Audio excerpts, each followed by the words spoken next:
begins. The pain, the brain, my blood in my veins, all in my veins. Game will never change. UPK all day. What you do about this life I'm living? This sacrifice is best. It's better from walking, death to the right. Find the left hand now. Back on my feet, I make my mistakes. Still on, forgive me. Yeah. Know about this life I'm living. This sacrifice is best. It's better from walking, death to the right. Find the left hand now. I want your feet. They ain't gonna take me, ain't gonna take me. I'm gonna take it with me. Yeah. Know about this life. I'm back, baby. You know I keep that shit official. Yeah, that's facts, baby. No guts, no glory. Can't shit face me. All my niggas solid, all my bitches praise me. Stop us, man, that nigga pray. The stage belong to me, I never see it violated. The life we live is crucial. Roll with me if you're able. This life I walk is hard. Wrong step could be fatal. Let me introduce you to this burden that I bear. I'm training in my blood, for I'd rather take the chair. Yeah, I give a fuck who left. I'm only worried about who there. 730 society, UPK, all I declare. Heaven, I can't share. This crack is trying to take me out. I'm gonna make it to the top, and that's without a doubt. I'm finna let this flame blow. Take it back like they can't go. Lot of pain, but they can't show. They won't go, they get what they came for. What you know about this life we live? This life we walk every day. Things we do, things we see, things we go through. What you know about this life? Sir, show me how to post this. Remember you was gonna show me this. If they want to post a question. Remember you said you was gonna show me how to do that on Facebook. If you have any questions, post it. It's right there in the chat. You see the chat there? I'm looking at it, but it don't have no arrow for me to plug it in. Scroll up.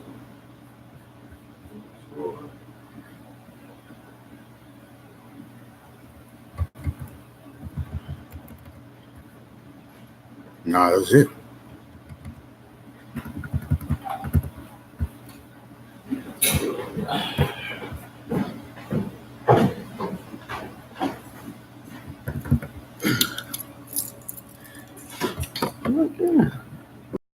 Yeah. Right comment. Right. Write the comment. Yeah, listen, watch what I'm saying.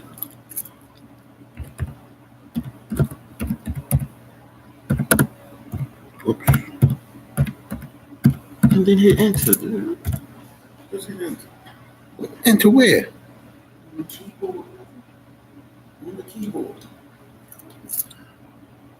Oh.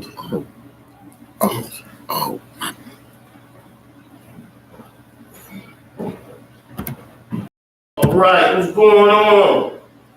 Shalom. What's going on, Israel? Get this right. Shalom. What's going on, Israel? We the ISUPK, One West, you heard. General Q couldn't make it tonight. I know y'all tired of seeing me. But make it tonight. You know what I'm saying? He had a prior engagement, but we gonna go ahead and rock it out. We're gonna get right into it, man. Because I've been online in a couple of chat rooms, man. And if there's one thing that really gets under my skin, man, I don't get emotional about nothing. But if there's one thing that gets under my skin is that Black people believe that the very people that enslaved them are the people that freed them. So the people that slaughtered, genocided you, you believe are your freedom fighters and your heroes. All right, we're going to deal with that tonight. We're going to deal with it historically, not emotionally, but historically, with practical knowledge, fundamentally, and we're going to get into it. We're going to get into the Civil War, man. To the history of the Civil War. We're going to get into this Bible. We're going to find out about our enemies, how our enemies act, what our enemies do. That's the fundamental point and niche right there, because you got to understand something about the and white supremacy. Propaganda is the main staple of their society. Their lies, their way of twisting the narrative, man. Twisting it around, brother, and we believe it because we want to believe that there's a something good in them, a spark of morality, something that we can believe in.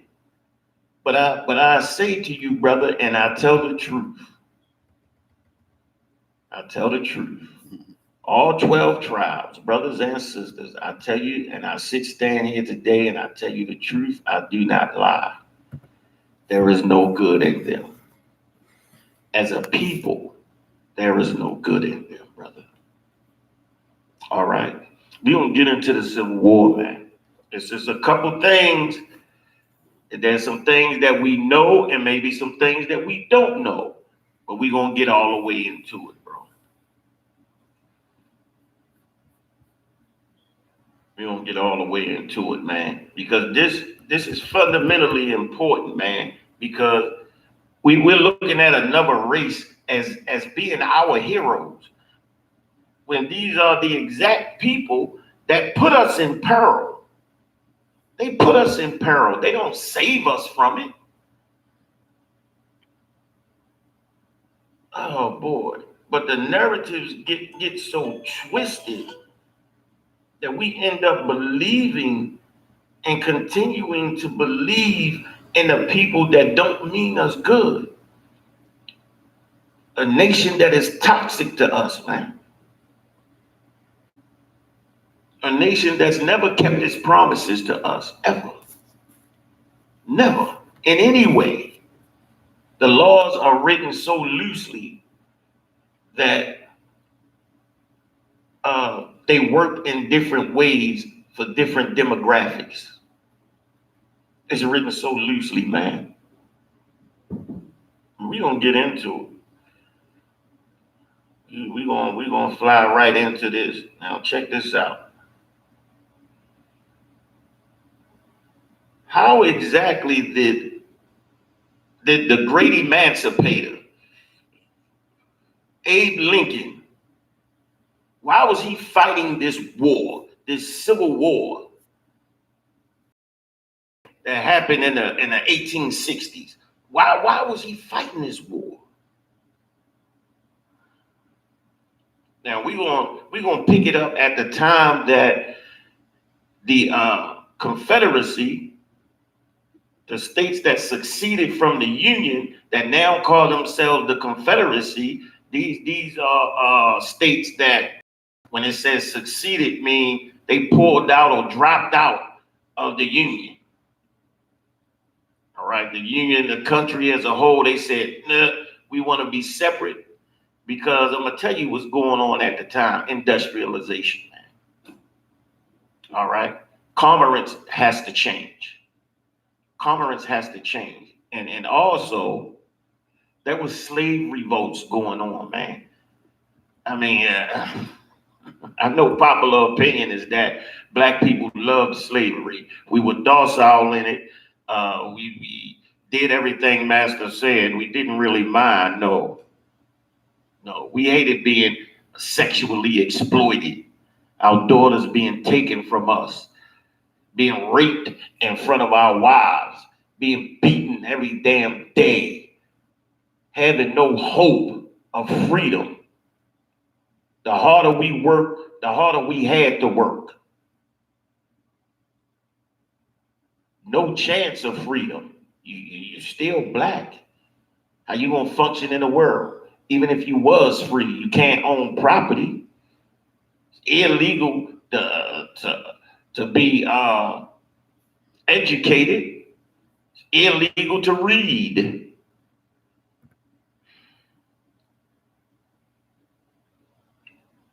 This great emancipator, this Abe Lincoln, why was he fighting this war? Let's find out. Let's hear from his own words. Abraham Lincoln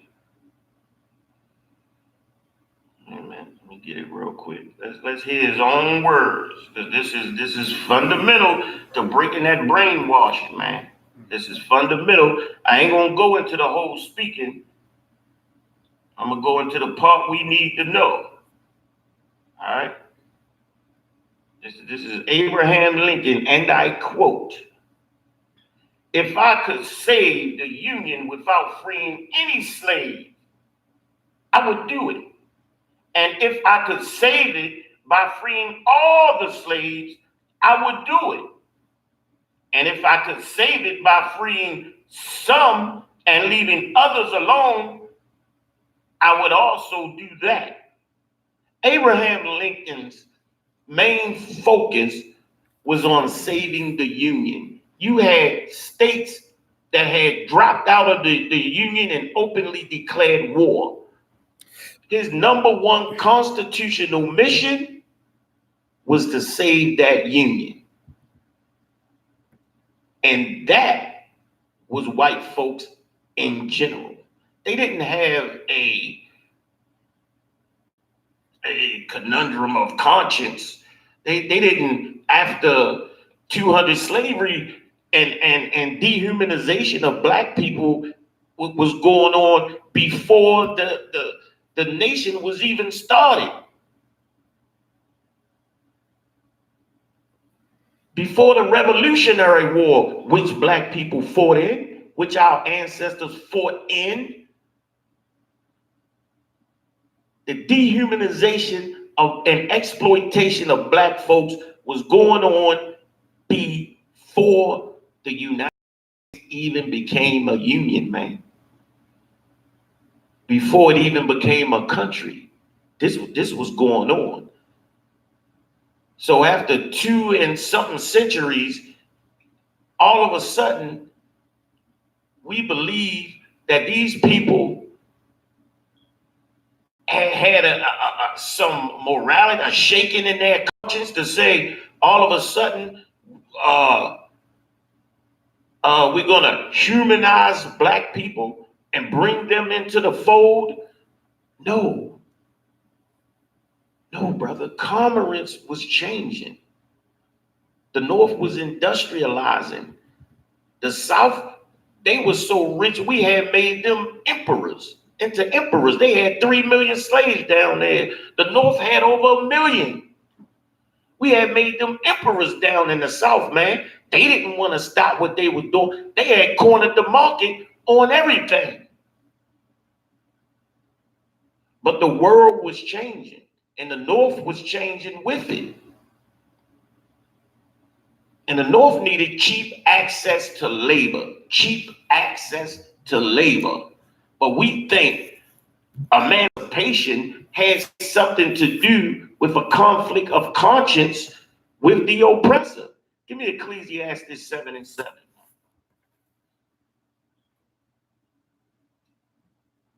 Ecclesiastes 7 and 7. Look. There was no conflict of conscience. The world was changing. Business was needed to incorporate. Commerce needed to change. Industries needed to be built. Money needed to be made. Look, slavery was just no longer viable for real, because you had people revolting, trying to escape. You couldn't keep a gun to somebody's head all the time.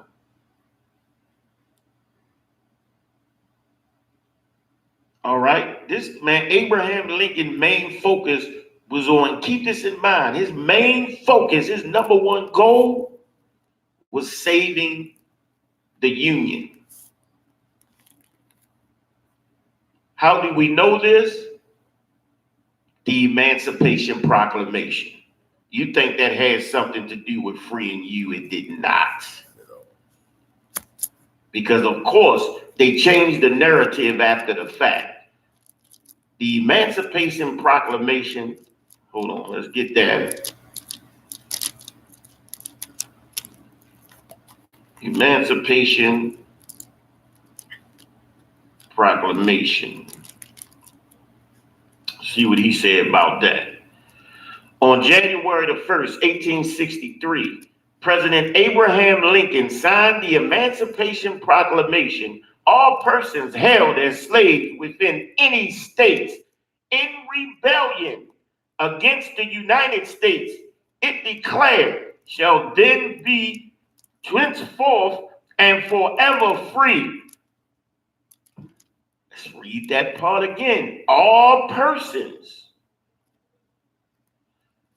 held as slaves within any states in rebellion against the United States. It's very simple. It was a war strategy. This is 1863. This is a war strategy because down in the South, now well, you had slaves all over the United States of America. Lincoln wrote this Emancipation Proclamation to free the slaves that were in states that was already in open rebellion, meaning he had no authority to do so. They had already conceded from the Union. He had no authority over their slaves. He had none. But he did have authority over 1 million slaves in his states that he did not free, that were languishing, being slaughtered, being beaten, being sexually exploited and humiliated and dehumanized. He didn't feel good enough about them to let them free, of which he had the authority to free. He didn't do that. He said, the ones in the states that are in open rebellion, why? Because the South, you got to look at the numbers. Almost the entire white population in the South was participating in the war effort.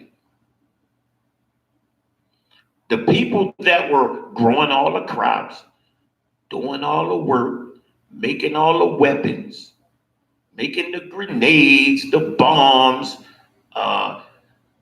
doing everything to keep the war going, were blacks, slaves.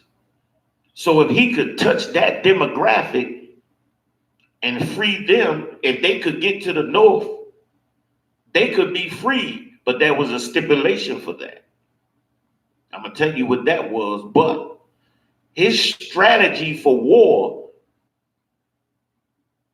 was to get rid of their supplies, their war supplies, because black people were supplying their war supplies, keeping the war going in the South, feeding the troops, making the clothes, the weapons, carrying the load. Black people were doing this, taking care of the horses. All right, moving the lines of communication and the lines of resupply. That's what black people was doing. And if he could touch that demographic, then he could turn the tide of the war. The North was losing the war.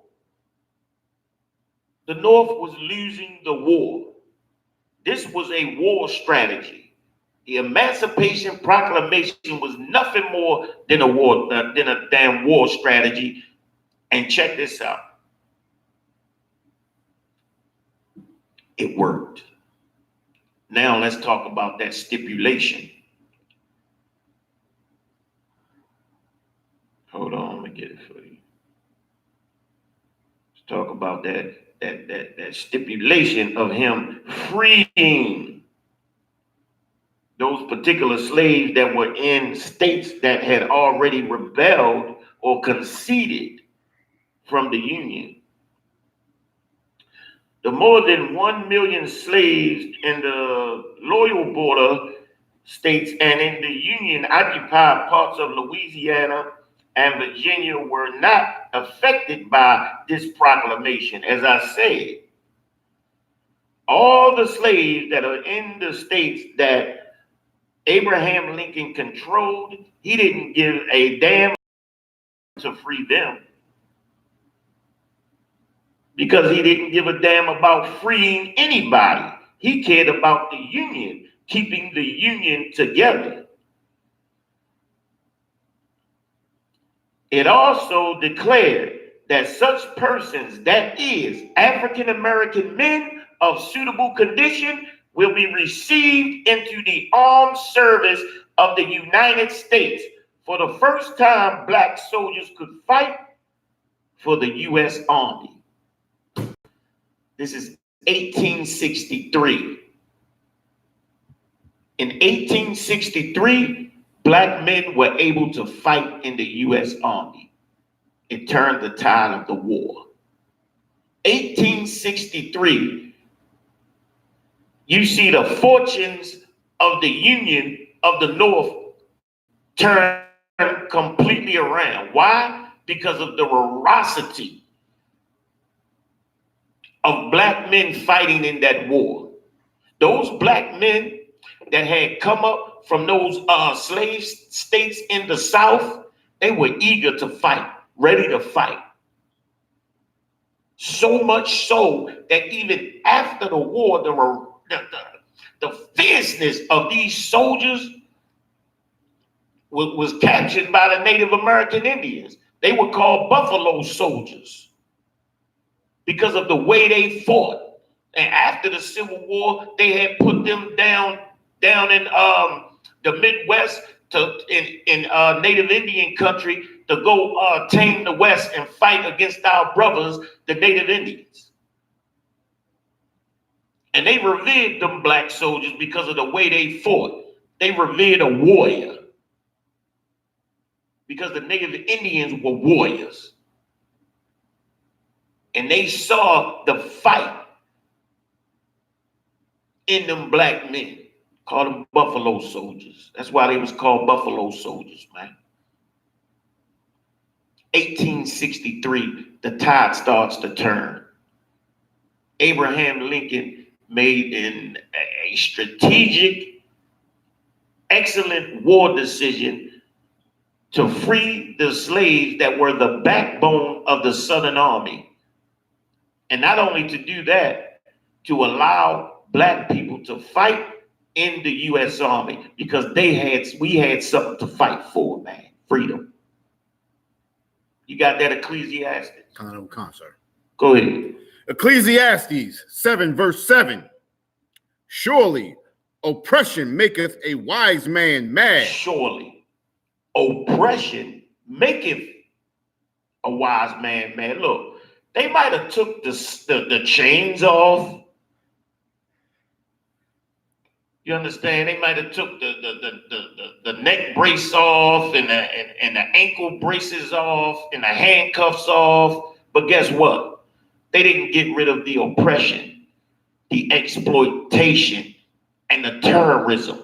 They didn't get rid of none of that. They took the chains off.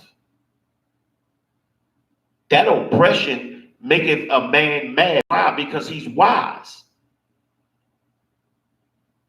A man can see that, look, a man of God can see that, look, we're being oppressed. I'm being oppressed and I'm mad about it. Why? Because I see my people being genocided and slaughtered. We are those good white folks that supposedly helped us out of slavery. Where are they? Where are those good folks at? Still dealing with the same oppression, the same terrorism, the same exploitation that we was dealing with back then. Go ahead, brother. And a gift destroyeth the heart. The Emancipation Proclamation was a gift destroyeth the heart. A gift that destroyeth the heart, brother. No, Abe Lincoln did not free us, brother. Let me tell you something, man. We got to learn what our enemy is, man. The Lord didn't bring us over here to serve our friends. That one day, they would one day see the humanity of this people and change their mind. We got any questions or anything, brother? Sir. He didn't send us over here to serve that kind of slavery. This slavery, brother, is something that no people had ever served before. No people had ever served a slavery based upon race. All right? You were able to be redeemed at some point. We were never able to be redeemed here. I could argue that we're still in chattel slavery. I could really argue that. But I tell you, the narrative of the Civil War, the Emancipation Proclamation, that these people freed us, had some type of affinity or some type of empathy for us, where they felt that they need to free us, is a lie. It's a lie. That is not the narrative. It is a gift that destroyeth the heart. How is it destroying our heart? This narrative, this propaganda is destroying us, destroying our heart. The people who we supposed to love, we don't love. We don't love them 180,000 black men that signed up for the Civil War to fight and to die for the freedom of black people. We don't talk about them, but we talk about, oh, they were white people that died for us. No, they were not fighting to die for you, for us. If you go to the History Channel online and you go through the letters of the soldiers, you always know where a soldier heart is because he writes his people at home. You can get the letters that have been released by the FBI and have been published and put out there in several wars. And through the eyes of the soldiers, they'll tell you what they're fighting for. Go and read the letters from white soldiers from the Civil War and see if one of them say, I'm proud to give my life for a Negro. I'm proud to emancipate black people. I read a lot of them, brother, and I'm gonna tell you what they talk about. Most of them that write their people talk about their health. That's what they talk about the most. They talk about their political views. Emancipation, some weren't. Most weren't. But the ones that were, it was a political, economic decision. It was not a decision based on an emotional response that these people are my brother, these people are human. Let's treat them better. Let's give them a better life. Let's give them an opportunity of equality. This was not what the letters read, brother.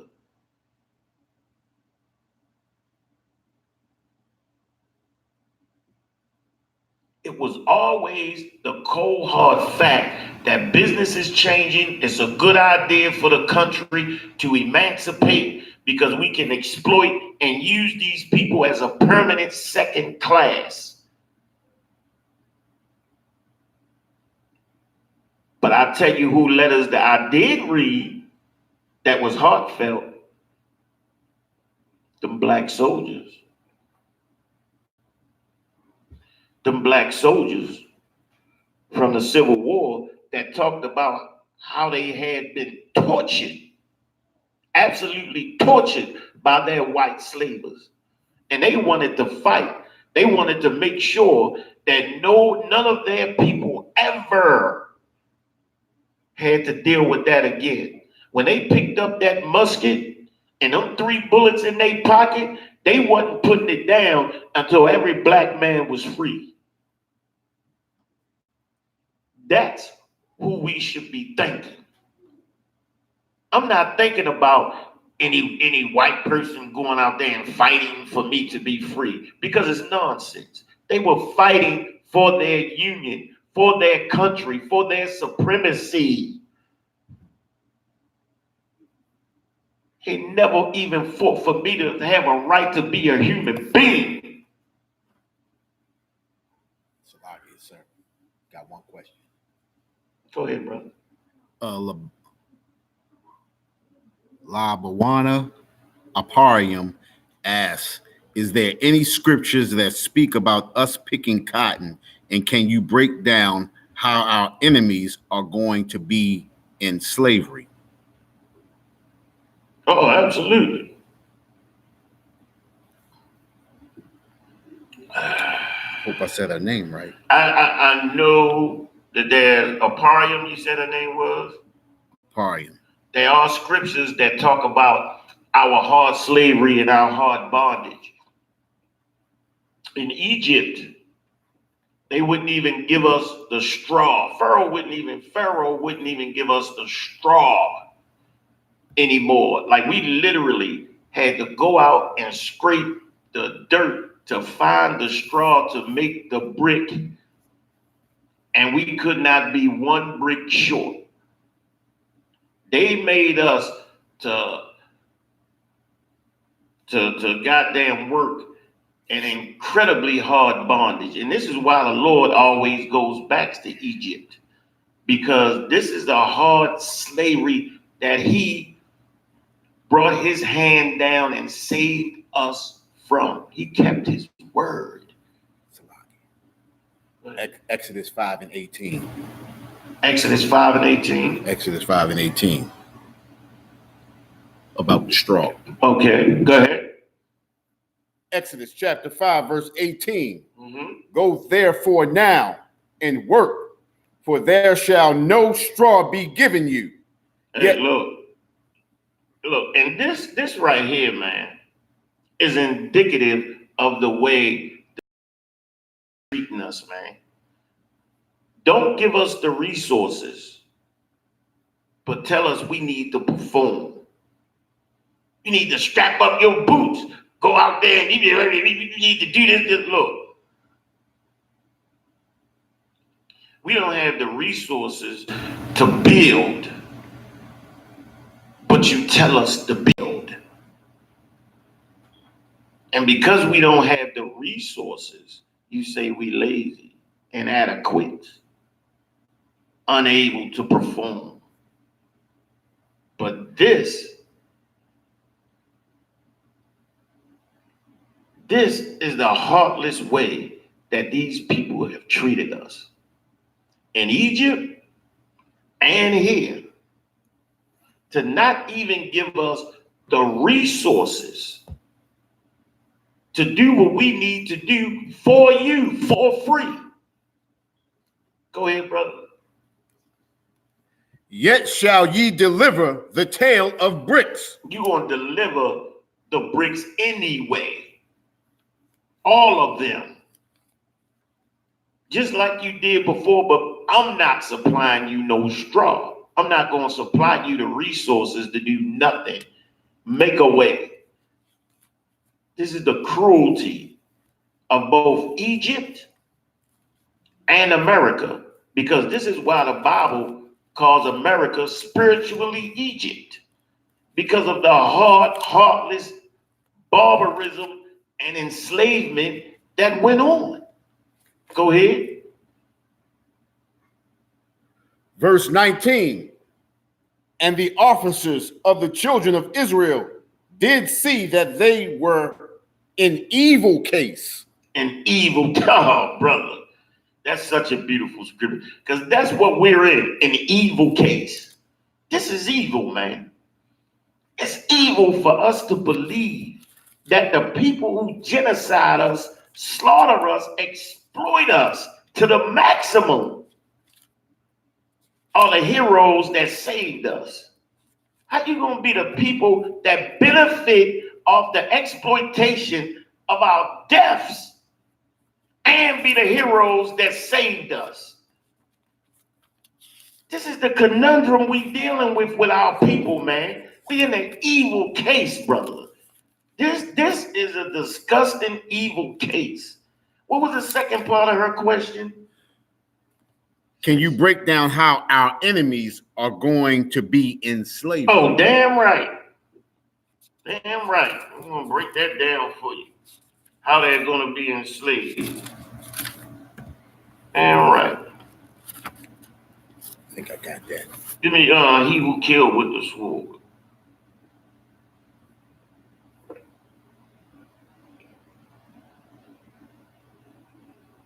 Give me that.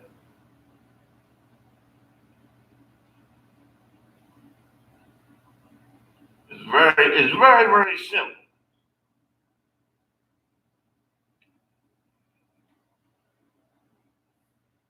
The Lord is going to do to them 2 or 3 times what they've done to us. Let me get this scripture for you real quick. All right, Revelation 13 and 10.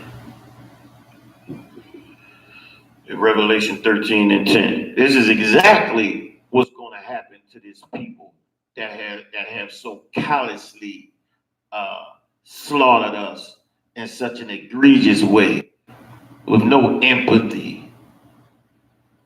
You understand? So how in the hell could they be heartfelt enough to save us from what they subjected us to? Hundreds of years of dehumanization, but they wanted to free us. Yeah, this is what's going to happen to them. You got that, brother? Come, sir. Go ahead. Revelations chapter 15, verse 10. Mm-hmm. He that leadeth into captivity. He that leadeth a man into captivity. When you take a man, break them down, destroy their humanity, take their culture, take their society, take who they are and destroy it. When you take a man and enslave him, go ahead. Shall go into captivity. You're going to go into captivity. And it has to be that because that's justice. That's justice. Because if you take a man and you put him into captivity, you take his family, his possessions for generations, and you're able to walk free of that with no responsibility of it, then everybody will do it to everybody. It's evil to do that to a man. To break a man down. Look, this slavery that they did to us was unlike any other slavery on earth. This was not like indentured servitude that the Irish had to go through. No, this was hell. This was hell.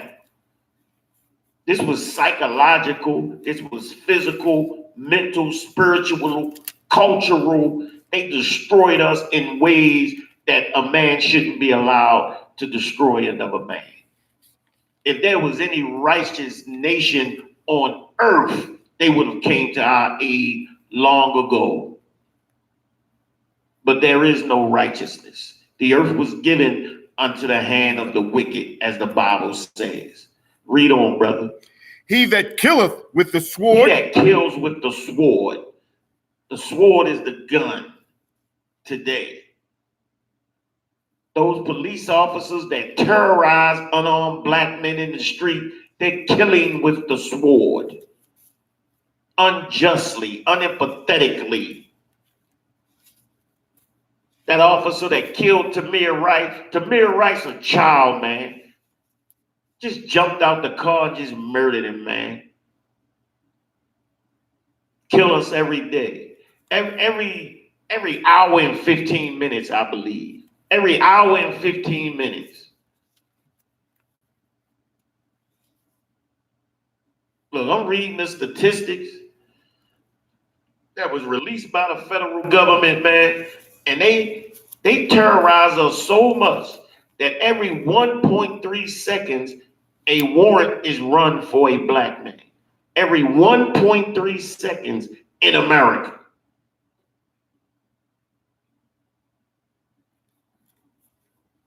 That's terrorism, man. That's terrorism. That's putting us into a box and just destroying us, man. Killing us for no reason. Mike Brown died for no reason. Sandra Bland, Freddie Gray, no damn reason. Freddie Gray had his neck broke. They said he broke his own damn neck. But they're killing with the sword. He killed with the sword. When you genocide of people, we got government-sponsored abortion. They are murdering us on a genocidal level. They have specifically for black women, what's that one they got specifically for black women? Black Community Planned Parenthood. Look it up on your phone. Where they specifically target black women to kill their children. They are killing with the sword, with the scalpel, with the pill, with the gun. They're murdering and genociding us. They got to be. But the Lord is going to take care of that. Nobody is to be violent towards anybody. The Bible says, be at peace with all men. The Lord will take care of the situation like he took care of Egypt. Black man and woman, you just got to control being a nasty sexual deviant. You got to control smoking weed, getting high. That's what you do.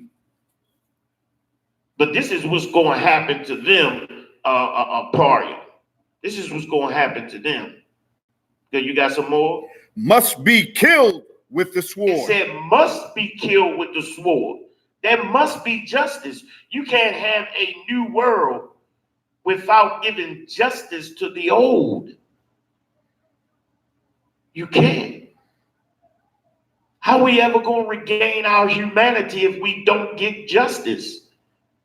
We don't get it in this world. They murder us and walk free. They murder us, get hugs, and they hand stroked. They get a good meal, a pat on the back. Zimmerman signing Skittles bags. Selling autographed pictures of Trayvon Martin dead on the damn ground with white pants on. Selling a picture of this young brother there. How macabre, how profane can you be? That's why the Bible calls Esau profane. Because he lives for his flesh. He doesn't live for principles or morality. He lives for his flesh. That's why he's profane. And that's why the evil and the crimes that were done to black people must be redeemed by the Lord. He's selling pictures of Trayvon Martin, who he claimed attacked him. Trayvon is laying there dead with white pants on, no stains on the knees. How are you going to bang somebody's head on the ground and you get no stains on your knees, no blood on you? I'm looking at his hands, no scratches on his hands. How are you going to attack you and there's no scratches and bleeding on his hands? There's one gunshot wound. They must be dealt with. Read that last part again. They must. He that killeth with the sword must be killed with the sword. Must. Absolutely must. Any more of that? Lie, sir. Is that all you need? Aparium, what's her name? Labawana. I'm hoping I'm saying it right. Labawana? I could be saying it wrong. Labawana Aparium. If you need anything else, Labawana. All right. If you need anything else, Aparium, let us know, all right? All right. But basically, their judgment is coming to them. And you can also look in Obadiah.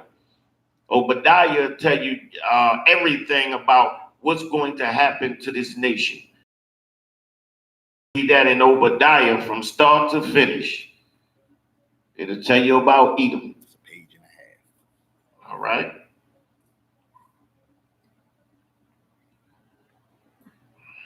All right, let's get back to this real quick. Brother, get me. Wait a minute. Next verse. Real To the quick. next verse. I think she said she wants you to go to the next verse. The next verse after the 10th verse. Revelations 13 and 10. Okay, get it for 13 and 11 she wants. 13 and 11. All right, go ahead. Revelations chapter 13, verse 11. Mm-hmm. And I beheld another beast coming up out of the earth. Mm-hmm.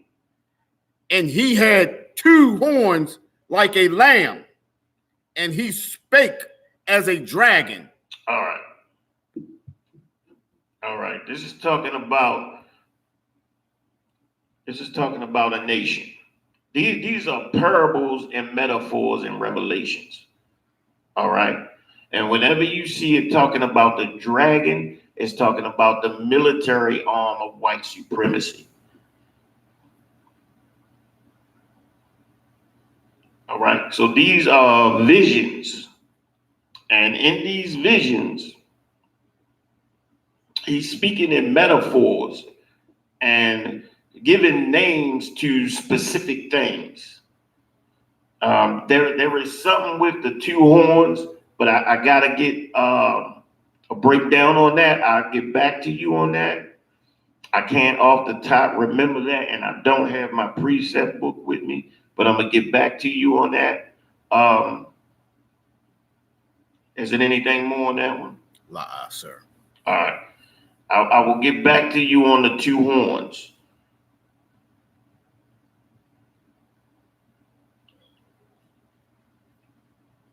All right. She need anything else?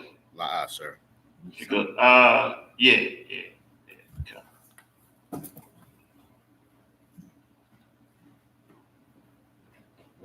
John, if you could. Appreciate it.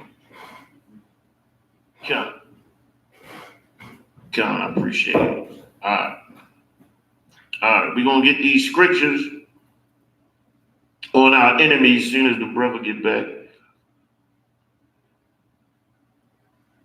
All right. And we're going to go back to 1863, which is very important.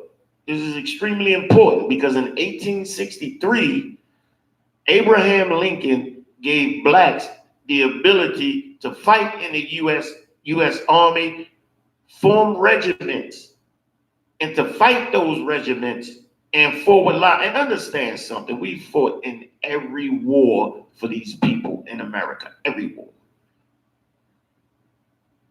Every war we have fought with honor, veracity, we have fought as warriors, and guess what? We still lazy and shiftless, according to them. We receive none of the benefits of the spoils of America, none of it. But yet we fight to prove ourselves. Black people have had the most patriotism out of any people in America. Bar none, brother, bar none. But we're still criminals, we're still lazy, we're still shiftless. 1863, the tide turns because now you have actual warriors fighting in that war. So if in 1863, when Abe Lincoln allowed black people to fight in the Civil War and form these regiments and go out there and fight, the tide then starts to turn. How in the hell can you say you saved me? You freed me. When my ancestors got in this war, in 2 years, it was won. So how are you going to tell me that you saved me from something? No, you compromised with me. And they lied. It wasn't to free us because we still were in actual chattel slavery for another 50 years. Another 50 years after this war, after we fought, helped them win the war. They were losing the war until we got in it. That's a fact. So don't ever tell me that some white person fought for me to be free. That makes no sense. We need to start thinking like free men and not enslaved men. I got people online saying that's just a fact. They fought for us. They died for us. That's just a fact. Name one.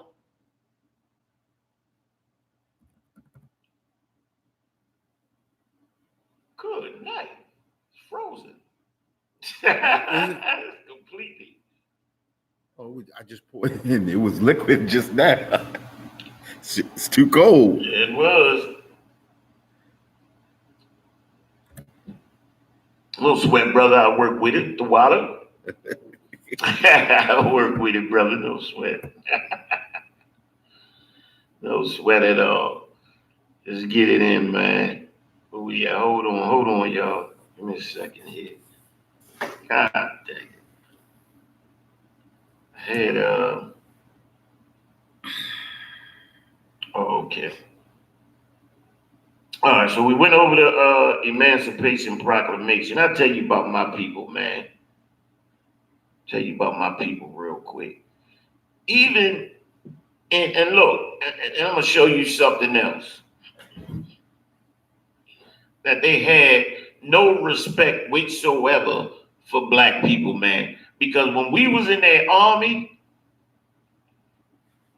you know, they set up the narrative that the North was the good white folks, right?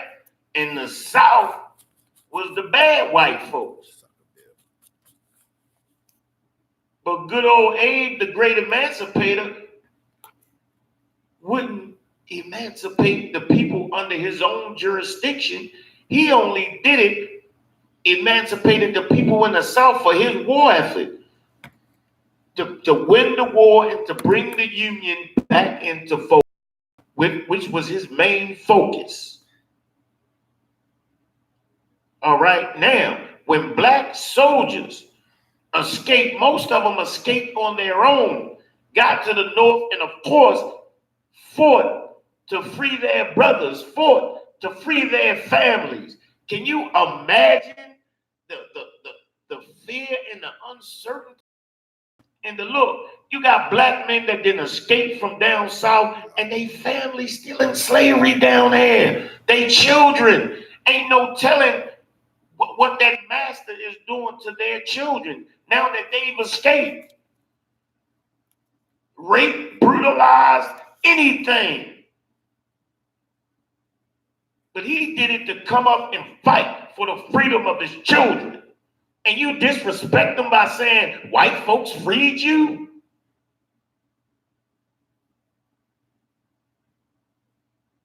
Come on, man. Check this out.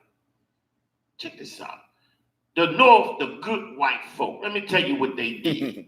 Tell you what they did. More discrimination.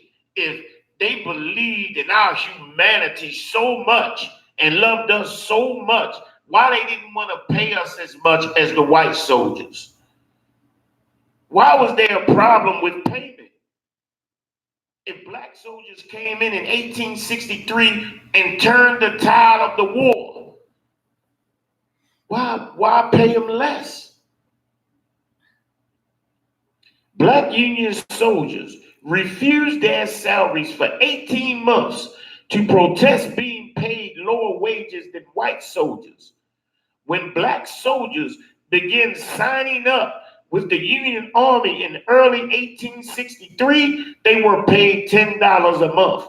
White soldiers were paid at least $13 a month, with officers earning more. Blacks were further insulted when only they were charged a $3 monthly fee for clothing. Only blacks are charged a $3 monthly fee for their cotton clothing uniforms from the cotton that they picked, the cotton that they processed. And you gonna charge them for clothing, madam? for clothing, my thumb. Slap in the face. That's a slap in the face. How unempathetically monstrous are you?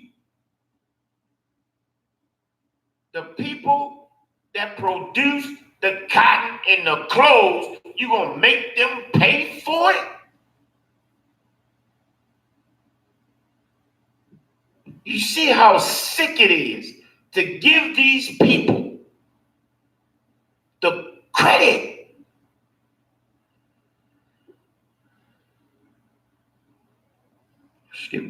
Let's get back to this.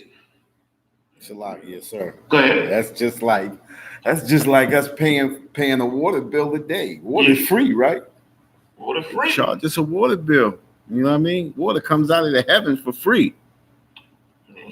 Charge you for it. You don't pay for it. They take your house. Man, look. In Michigan, man, they still ain't got clean water. And still paying for that. Guess what? Paying for it. Ha! Come on, man. They paying for it. But we want to give these people credit. We want to attach humanity to that which is inhumane. Any questions? Flip back and forth. La, sir. That's what I'm doing. La. Parium, she good? She good. She said the water. Unbelievable, man. Get back to the rest of this. And we're going to get into that Bible, man. All right. Give me a time check, my thumb. Time check, 8 o'clock, sir. Blacks were further insulted when only they were charged a $3 monthly fee for clothing, lowering their pay to $7. As a result, the highest paid black soldier earned about half the lowest paid white soldier's salary. To protest these conditions, black regiments refused to accept their inferior wages.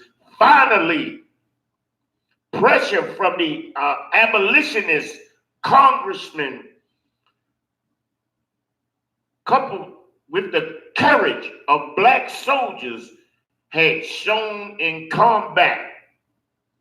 The courage that black soldiers had shown in combat persuaded Congress to rectify the pay structure. Look here, understand something. Whenever we come together, speak truth to power, and stand together with it, they can't deny us, man. It wasn't that white people helped us, that white Congress or that white abolitionist.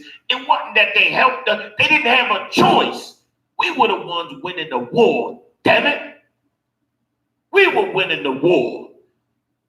They wanted to pay us less for winning. Our bravery in battle, we were willing to give our lives. That's why we were winning. It wasn't no more of us than whites. They didn't give us any special weapons. In fact, we had inferior weapons. They gave us inferior tactics, gave us orders that would get us killed. But it was that we wanted freedom. We wanted freedom. And we want to give that to white people. I don't understand. I don't get. Maybe it's me. It gotta be me. It's me, my thumb. I don't understand nothing. I don't understand nothing. I'm looking at it wrong. Something wrong. Something ain't right with me. It gotta be. I don't get it. We want to give this honor to this people.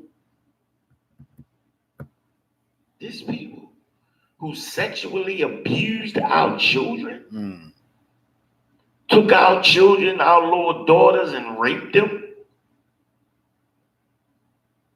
because we had no power to stop them, raped us in front of our wives, this perverse people. We want to give them the credit for freeing us. even though it was them that genocided and enslaved us. So they're both the villain and the hero in the same sentence. But the black men that gave their lives, that risked everything to fight for their people, we don't remember. We can't remember them. We don't mention them.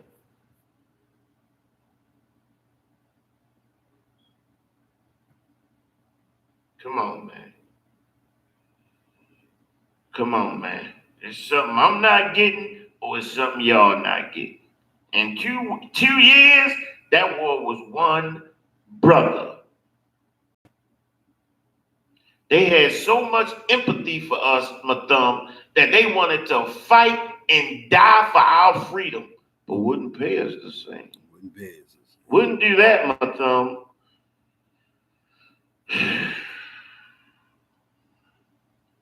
All right, we're met. Let's go in the Bible, Mathum. They don't believe me. Now, don't nobody ever believe me when you know. Right. Let's just go in the Bible, Mathum. That's all I can do. Let's make it happen. Let's go in the Apocrypha. You got Apocrypha? I got it. You gonna get it on your phone? Yeah, I got it. I'm on. Ecclesiasticus. Let's start with 12 and 10. Let's do that.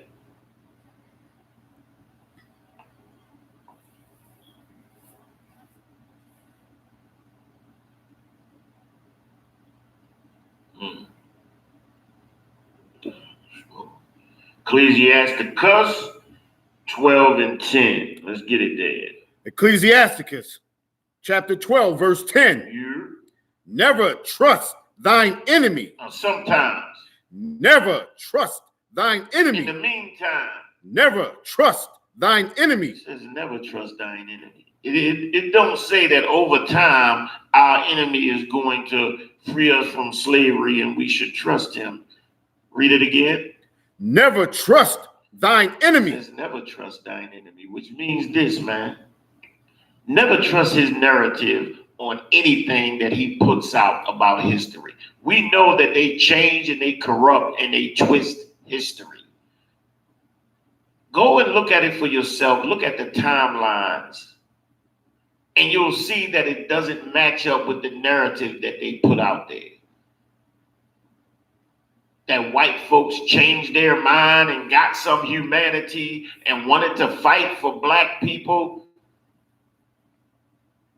They fought for themselves, for the union, for their country, for their business. If they had fought for black people and won, remember the North won, right? And won, black people were still slaves 50 years after that. The North pulled out of the South and allowed them to make conditions worse, to murder us, because now they didn't directly own us. The state did. They made laws called black codes. We're going to get into that in a minute. Keep that in your mind, black codes. If they loved us so much, they won the war, they had the power. Why did black codes come about? Finish that. For like as iron rusteth, so is his wickedness. All right. If you have iron, if you have something made of iron, is left in the atmosphere, it's going to rust. All right. Iron is going to rust. The wickedness of this enemy cannot be disputed. You cannot dispute with me that the oppressors in this country have directly benefited from the slaughter, genocide, exploitation, and oppression of black people in this country. If you try, you are a liar. You are a piece of filth. You cannot dispute that undisputable fact. Every one of them. is born with a power and a privilege in this society. Everyone, rich, poor, middle class, indifferent, it doesn't matter.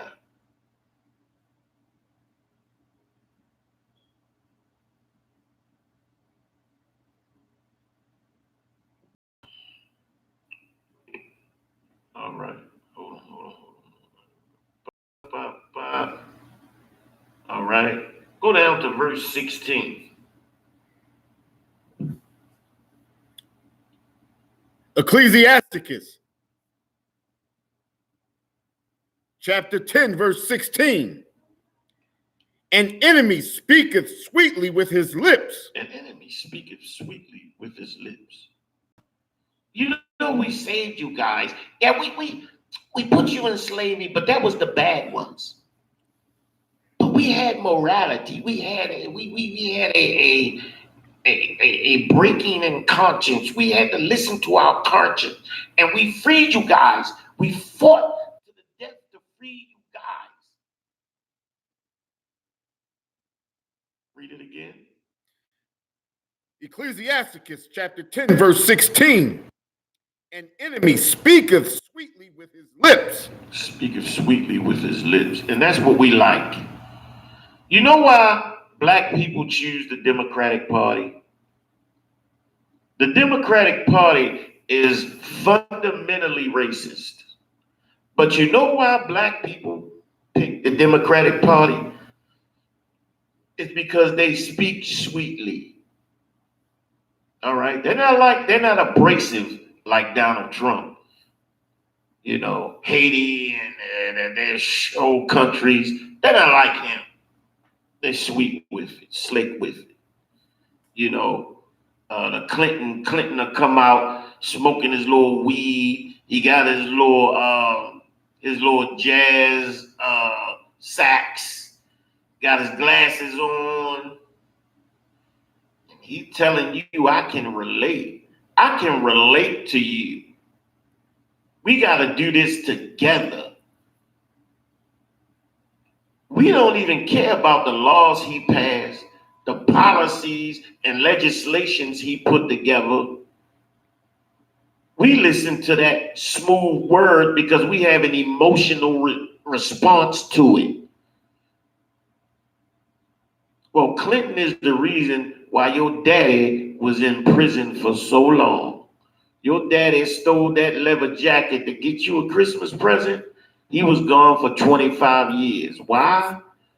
Because Clinton put that 3 strikes and you're out into effect.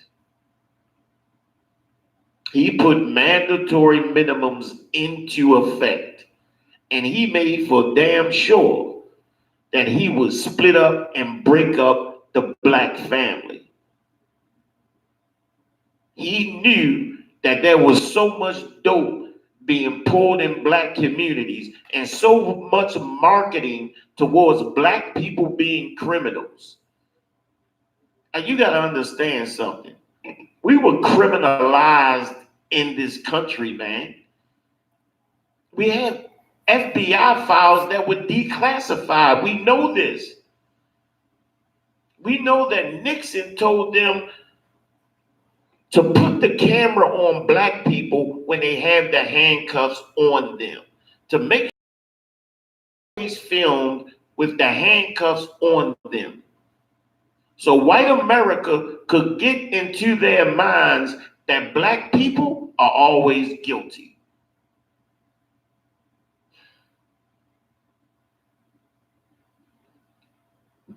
This was systematically and fundamentally done. It is the truth. It's the truth. Don't blame that black kid that's out there trying to make $2 on the squeegee, man. Don't blame, he's not to blame for the degradation of black families in the black community. He's not to blame. The generation before him failed him. Martin Luther King failed him. We chose social integration instead of ownership and self-reliance. We chose white Jesus instead of Yahweh Shah. We chose integration and not segregation. We wanted the illusion of inclusion. We wanted emotion and feel good. We didn't want something tangible and something real to feed our families with.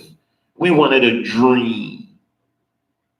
We wanted the dream of sleeping with a white woman, of shopping in the white stores, of being uppity, going in the burbs, and being with the white people. White people created something called suburbs.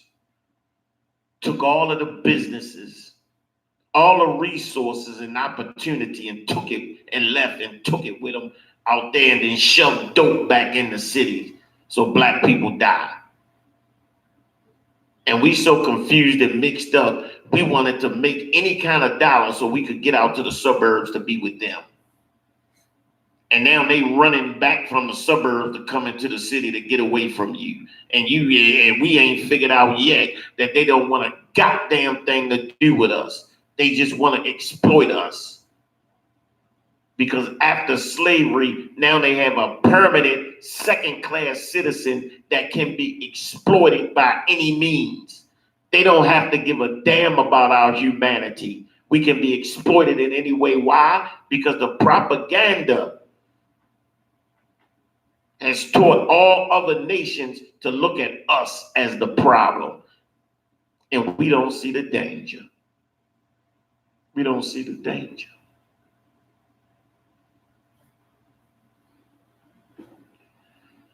Read on, brother.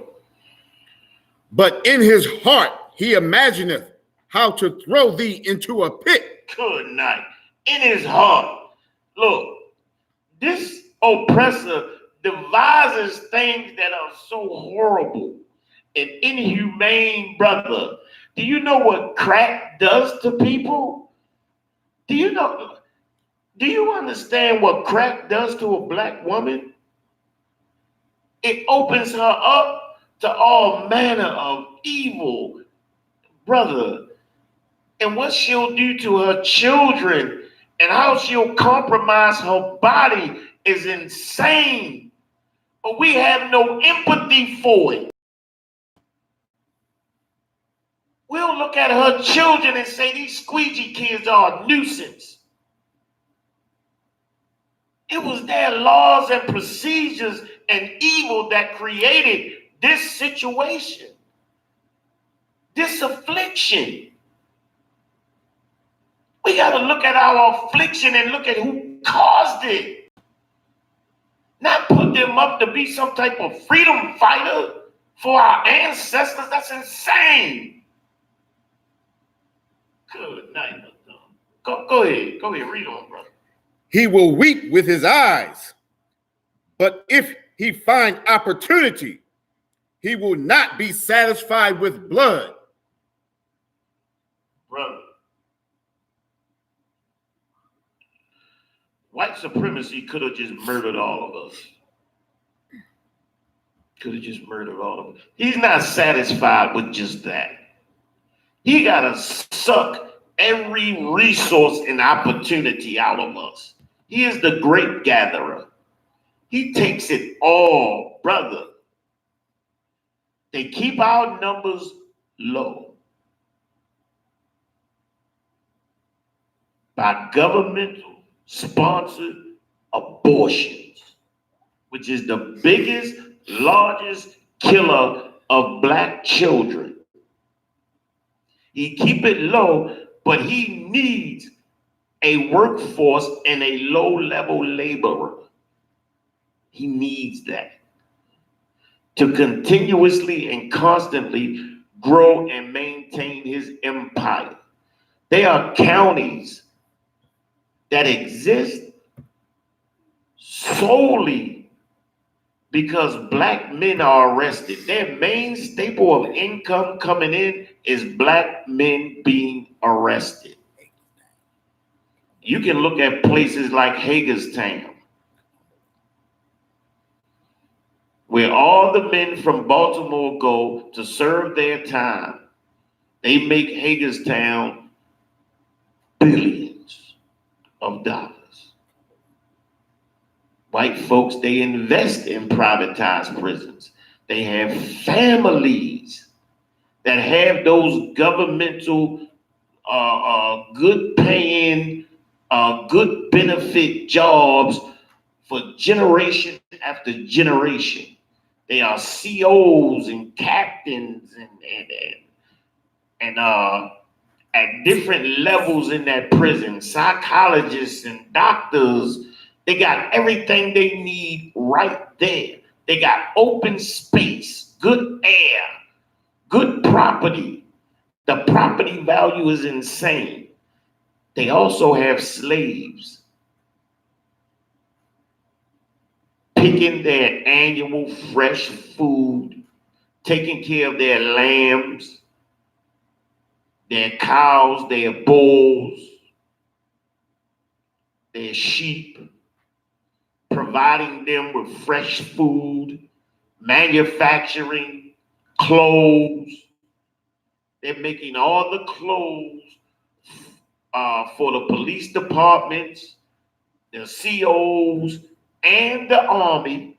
They're even making specialized weapons, even solar panels. These people living like emperors in the earth. And we sitting up here talking about they our goddamn heroes that saved us from slavery. They slavery. Are you insane?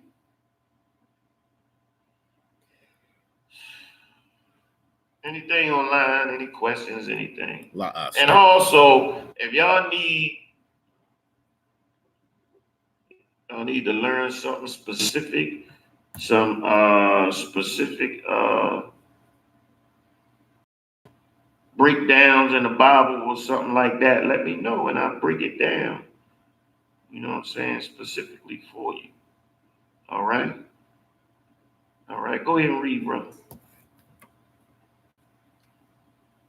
That was it on that, sir. That was it on that? That was it on that. All right, hold on. You want me to go down to 17? Hold on, let me see what's...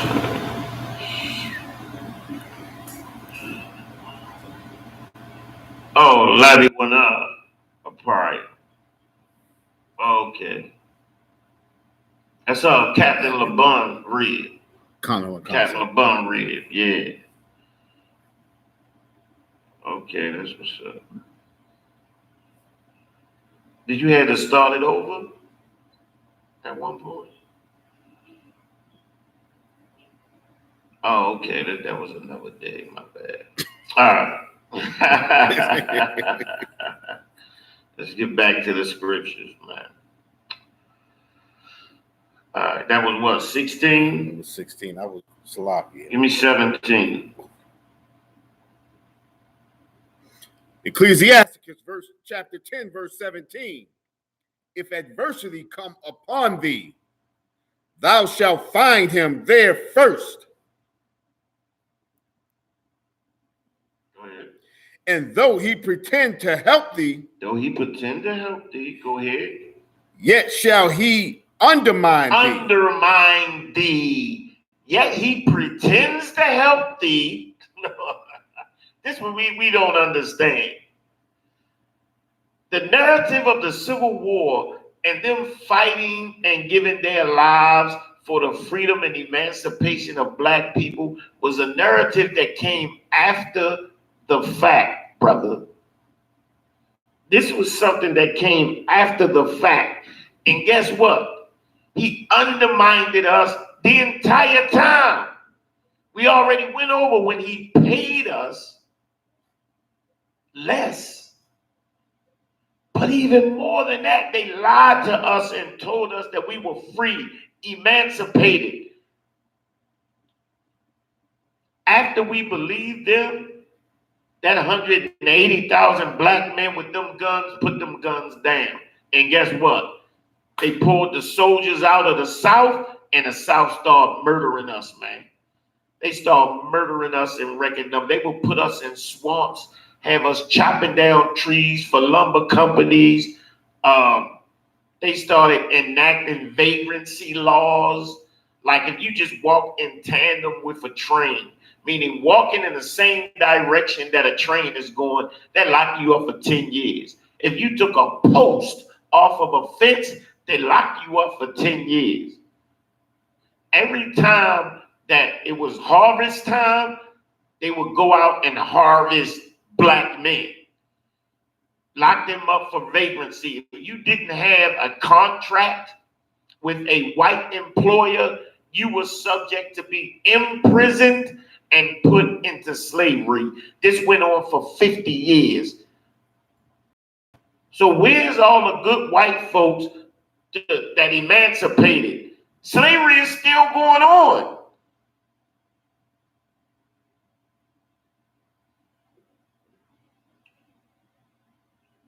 I told you to remember black codes. Black codes. All right? We're going to keep that verse. Keep that verse, brother, all right? Common concert. All right, give me a time check. 8:25. 8:25, all right. We're gonna end the class in a few minutes. But keep that in mind. Black codes. We're gonna find out. We're gonna find out what black codes are, all right? All right, black codes were restrictive laws designed to limit the freedom of African Americans and ensure their availability as cheap labor force after slavery was abolished during the Civil War. Brother, corporates had to change. What does that mean? Business is always changing, you understand? People are always finding new and different ways to do business.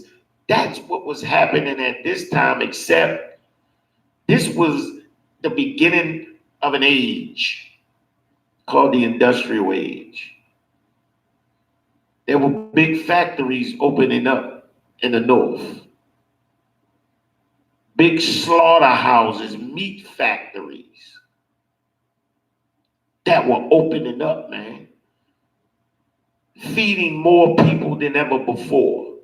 They needed cheap labor to run these factories. All right? They didn't need slaves anymore that they had to take care of and own and buy and lease 24/7. Didn't need that. They could pay people a low wage, have them go live on their own. It was more efficient for them, more efficient for the country. But of course, it was never going to be a thing of equality or a thing of I have to recognize your humanity as a man. It was never anything of that nature. It was we're going to work you for a very low wage and you're going to live a very low and destructive life. That's all.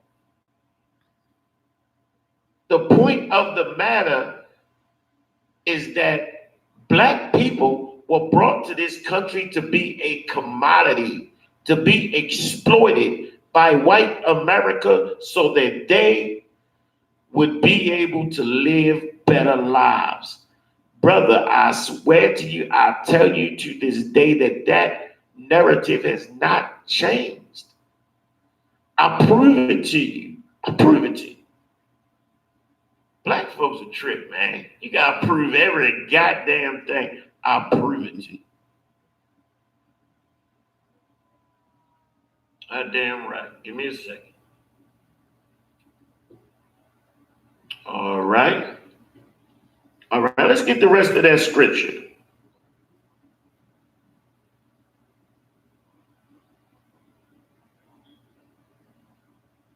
brother, and I think it's the scripture after that too, if I'm not mistaken. That was.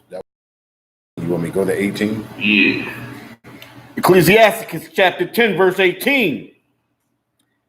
He will shake his head and clap his hands and whisper much and change his countenance.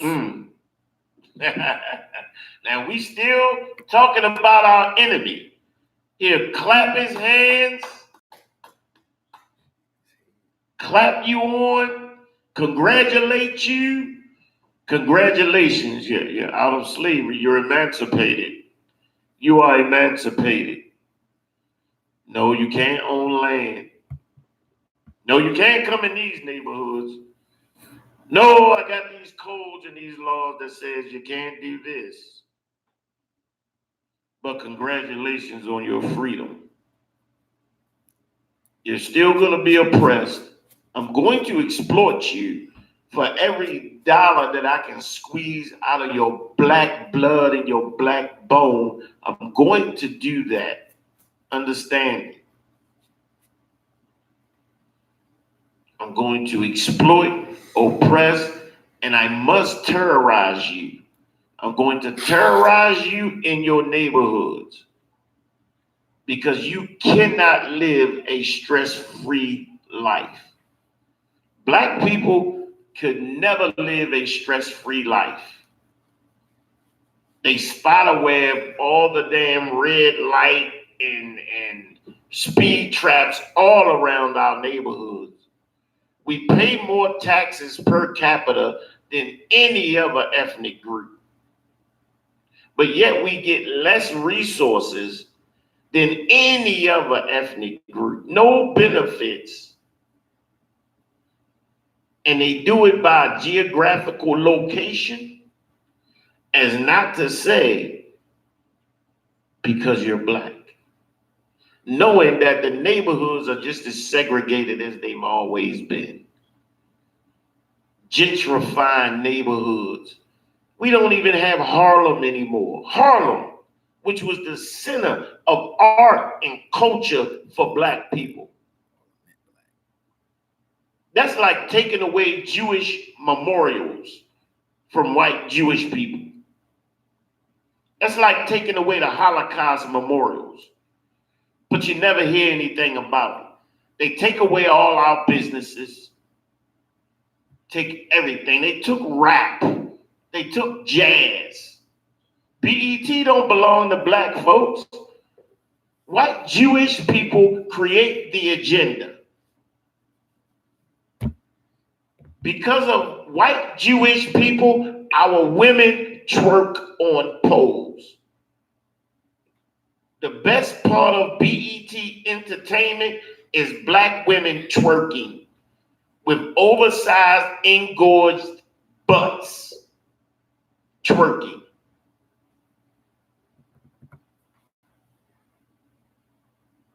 All right? Gay men, homosexuals with artificially produced breasts, engorged rumps, artificially produced by hormones injections, twerking. This has been done by the Jewish community. It's been pushed. It's been indoctrinated.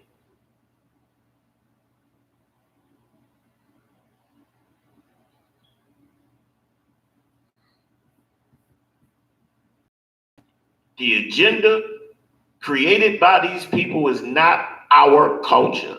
Our culture is not criminalization and gangsterism. That is their culture, which is why we name ourselves after their gangsters.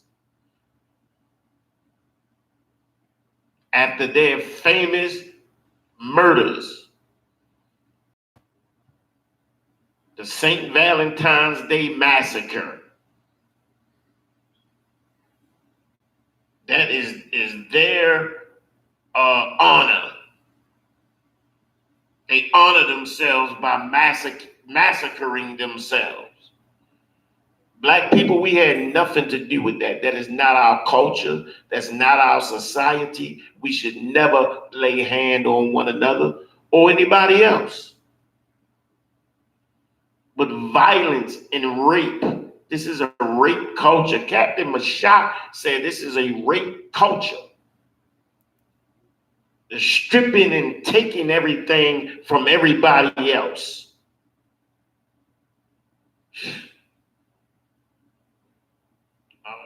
Do we have that last scripture? You said go down to 18. That was it on 18. Oh, that was it? All right, look. If y'all got anything, man, anything you want to learn on, anything you want me to teach you on, just let me know. You know, I kick it off. 8:33. All right, no sweat. We might got enough time for another scripture. Hold on. I don't want to cut you short. Black people. Hold up. Dang.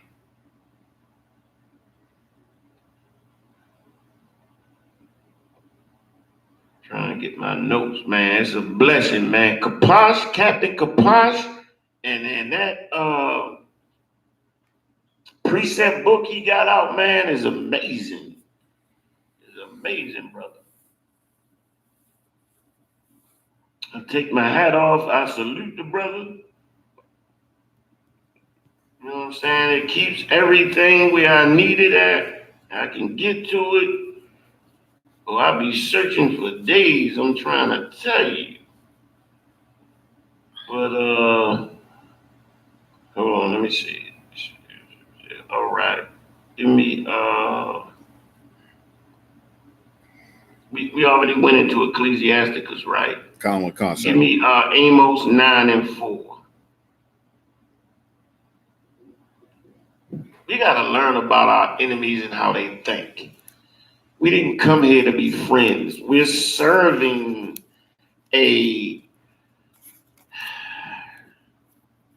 very difficult punishment right now, man. It's very difficult. But with the intrusion of Christianity, it is making our plight so much worse. Because Christianity teaches us to be in concert with our enemy. Not to believe that our enemies are our enemies. So that they can in turn enact any evil law, legislation, physical punishment, terrorism that they want to end. And we don't even see it that way.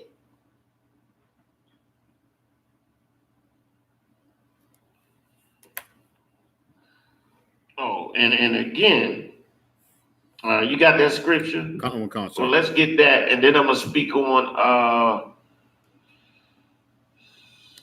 what was it? Got one question. Months in New York. All right, what's the question? Sister Aparium asks, if I may, Israelites are not each other's enemies, but if a black person helps white people kill or capture us, are they considered our enemies?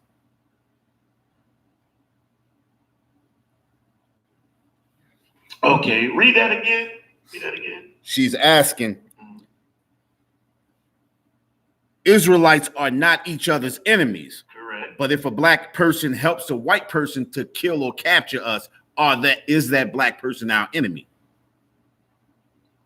If they helping the enemy to attack and kill or hurt us, she's asking, are they considered our enemies? Considered our enemies. They're right. They're acting as an enemy. They are currently carrying out evil acts against us. But we have to be very careful when we're dealing with our own people. All right. The same way Negroes did Christ. Let me get this out real quick, then I'm gonna get you. The same way that the Romans said, the Romans brung out Barabbas and they brung out Christ. You understand? Christ had been healing people, helping people the entire time he's been there. And they were like, who do you want to die? Who do you want to go free? Who you want to go free? Everybody screamed Barabbas. So are there going to be enemies amongst Israel? Yes. Yes. There is enemies amongst Israel. The scriptures are very specific about how you treat your enemy amongst Israel. You understand? Not your enemy of the other nations, but how you treat your enemy amongst Israel. So can somebody of your race be your enemy? Yes. But you have to follow scripture on how you deal with them. All right? Let's get a sister one precept. Give me go to him and him alone.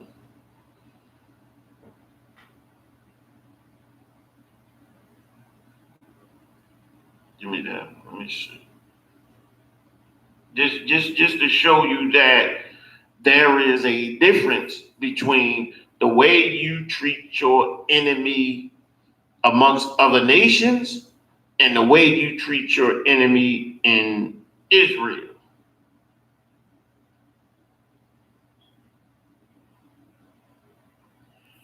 All right, let's get that. All right, Matthew 18 and 15. Yeah, let's get that. All right. This is just one way that we can deal with different stripes and different with our brothers.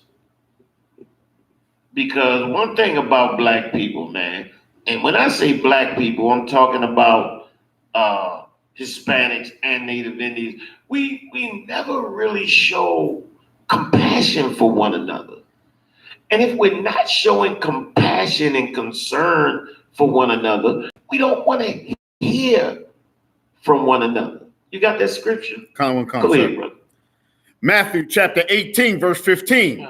Moreover, if thy brother shall trespass against thee. Look, if your brother of your flesh trespass against you, meaning he didn't done something to you. He done something to you that you don't like, you don't think was right. You understand? He participated with white people or your enemy to have something done to you. You understand? Go ahead. Go and tell him his fault between thee and him alone. Go to him and him alone and tell him what the hell has happened, what you believe. A lot of us are not in the truth. So understand this and understand it well. In the eyes UPK, we are trained to protect ourselves. Unfortunately, sometimes it's against our own brother. There is so much evil in this earth, so much vindictiveness and jealousy that sometimes it takes us to some places we don't want to be. We have to be prepared. We have to be prepared. And that's all. Christ had to be prepared. Who did Christ battle against? The Sadducees and the Pharisees. Oh, Salakia, brother, you had something. Go ahead, Salakia, go ahead. The Sadducees and the Pharisees, sir. I was great to say that. You had something before, though, right? I did, but You went on and I forgot. Oh, okay, Salaki. You know my mind is old.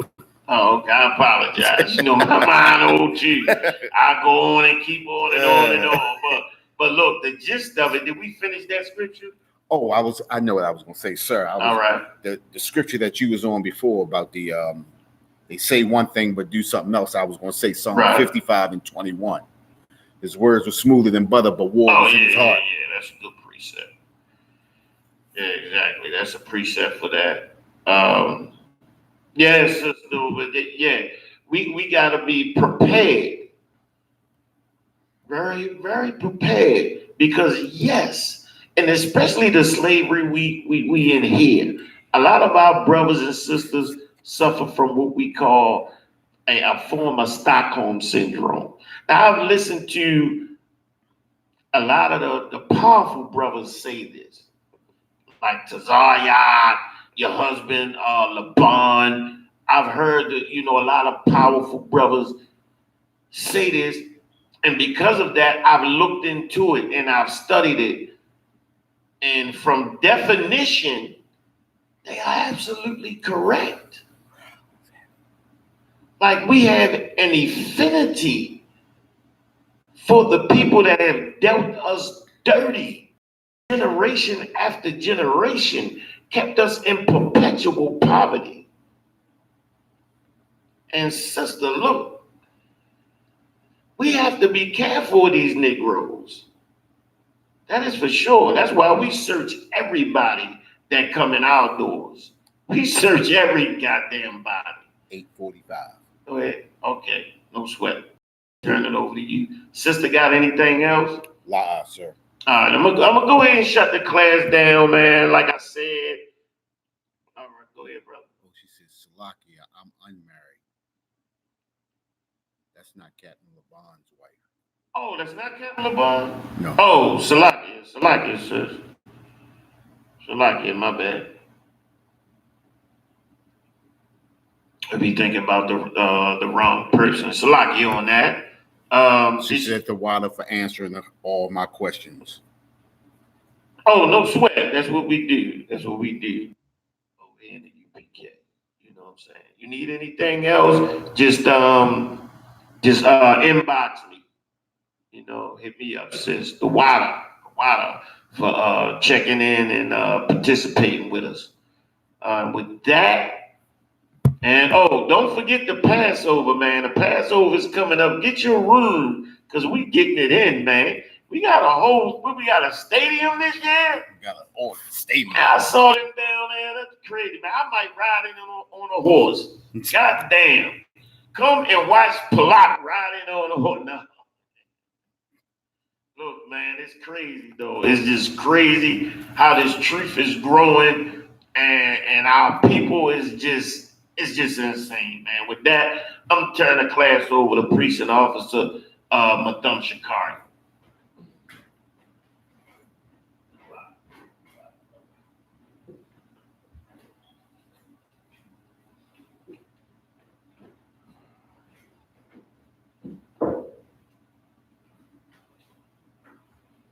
Security announcements.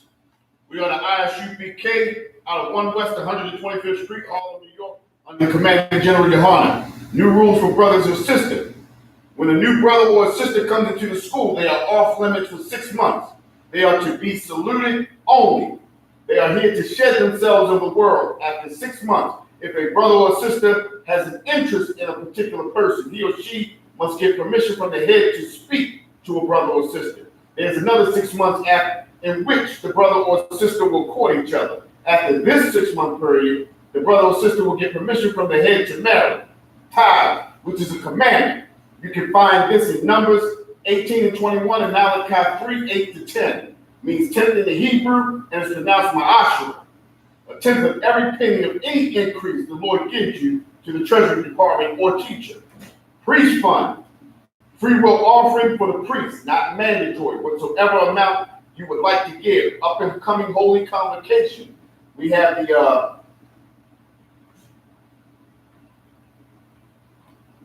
Passover coming April the 9th through the 11th, 2020. Reminder to Akim and Aquaphim to check in on social media, ISUPK.com, Facebook, Twitter, YouTube, and so on for ISUPK events and material. If a brother wants to be a trooper in the school, then he is to start wearing all black, which includes black boots, shirts, pants, headband, or scarf. And with that, class dismissed.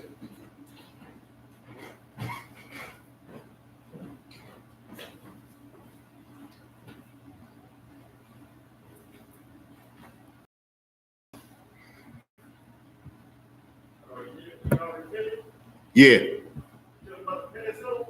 I just did, sir.